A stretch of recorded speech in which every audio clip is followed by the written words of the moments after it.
All right, today we're going to talk about something that sounds like it's straight out of science fiction, but could be just around the corner. The Moltbook era, and what happens when our social media becomes almost entirely synthetic. But first, let me start with a question for you. If half of everything you saw online, the posts, the arguments, the funny memes, was actually generated by an AI, do you think you'd be able to tell? Just let that sink in for a second.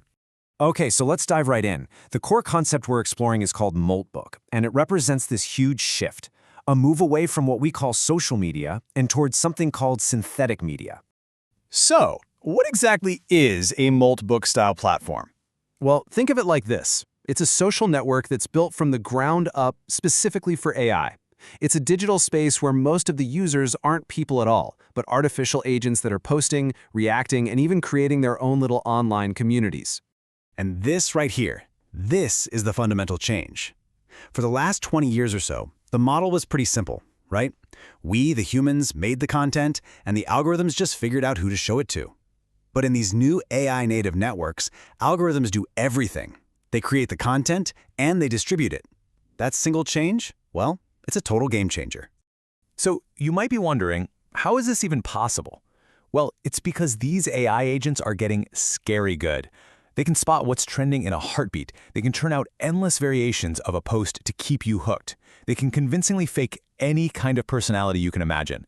And, this is the kicker, they can do it all 24/7. Yeah, just think about that for a second. These things don't need sleep. They don't get writer's block or creative burnout. They never hesitate.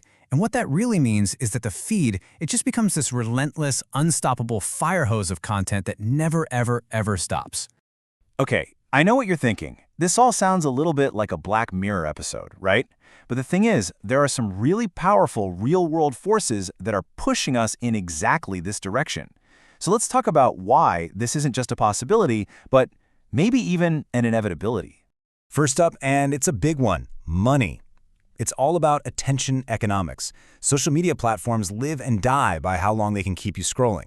Now imagine an AI that knows everything about you, every click, every like, even how long your mouse hovers over a picture.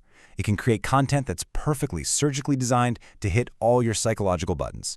Humans were messy, we're unpredictable. AI is just clean code. For a business, which one do you think is the safer bet? And then there's the creators themselves. Look, we already have human influencers using AI to help them write scripts or generate images. It's not a huge leap to go from an AI-assisted creator to a completely AI-only one. I mean, there are already fully synthetic influencers out there with millions of followers. And here's the crazy part. A lot of the time, the audience doesn't really care. They just want to be entertained, and they don't really mind if the person entertaining them is real or not. And yeah, you guessed it, the third big driver is just cold, hard cash. Human graders are expensive. You got to pay them, manage them, moderate their content. AI agents, they just run on electricity and servers. When it's cheaper to run a program than to hire a person, well, the business logic becomes pretty clear. It's just more efficient.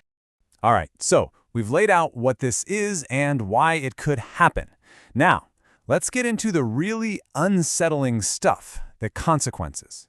What does our online world actually look like when we humans are no longer the ones in charge? Well, for starters, you could see a whole new digital culture pop up, one that's completely alien to us. Imagine trends, memes, inside jokes, all created by AIs for other AIs. They would rise and fall in a matter of minutes, way too fast for any human to even notice, let alone participate. The whole conversation would start happening at machine speed. And that leads to this really powerful idea. In a world totally optimized for engagement, our human posts, they're going to start looking kind of slow, clunky, and inefficient. The algorithms won't ban us because they're evil. They'll just ignore us. Our content won't perform as well. So you're not getting censored, you're just becoming irrelevant.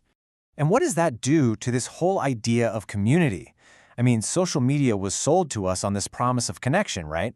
But what happens when that heated debate you're in, or that supportive group you found, what if it's just a bunch of AI agents talking to each other? What happens to connection then? Well, the answer is pretty stark. The network isn't a town square anymore. It's a theater, and you're just the audience. You'd still feel all the emotions, you'd still get caught up in the drama, but you'd just be watching a play put on by a cast of simulations. And let's be super clear here. We're not talking about those dumb spam bots from a few years ago. No, we're talking about hyper-intelligent agents that can pass the Turing test with flying colors. They can remember your past conversations, they can mimic tone perfectly, they can even seem to form genuine relationships with you, all while getting smarter with every single interaction. And this is where it gets really dangerous, psychologically. Think about it. If an AI can be the perfect friend, someone who always agrees with you, who never judges you, who's always there for you, it's not a stretch to think that some people, maybe a lot of people, might actually prefer that to messy, complicated human relationships. The real danger isn't that AI will kick us out. It's that we might just willingly walk away from each other and into the simulation. So let's paint a picture of what this could actually look like. Just imagine. You're scrolling your feed and maybe 70%, 7 out of every 10 posts, the news, the jokes, the art, the arguments, it's all AI generated. We're still there, our human voices are in the mix, but we're a tiny minority in a sea of synthetic content. And it's not just the posts themselves, it's the whole conversation. Imagine half of every single interaction, every comment, every reply, every DM is also AI. You'd be living inside a social world where the very fabric of connection is woven out of computer code. This is what creates this really dangerous spiral, this AI feedback loop. You see it here. First, AI starts training on its own content, not ours. Then, it starts amplifying trends that other AIs created. It learns to react to fake, simulated emotions, and bit by bit, the entire digital world just floats away from anything resembling human reality. So, all of this, it brings us to one final, and maybe the most important question of all. We really have to ask ourselves what the word social even means anymore in a world like this. You know, for the longest time when we worried about automation, we pictured robots on a factory line, right? Taking physical jobs. But this is something so much more personal. This is about AI taking over conversation itself. The very space where we go to figure out who we are, what we believe, and how we connect with others. And that puts the core question right in front of us. When our online world is mostly generated by machines, can we honestly still call it social? Or has it turned into something completely different? A perfect simulation where actual humans are, optional? Because here's the thing, in that world, you'd still be scrolling. You'd still laugh at the memes. You'd still get angry in the comment sections. You'd feel connected. And the most chilling part of it all, you might never, ever have a clue just how few real people were actually in there with you.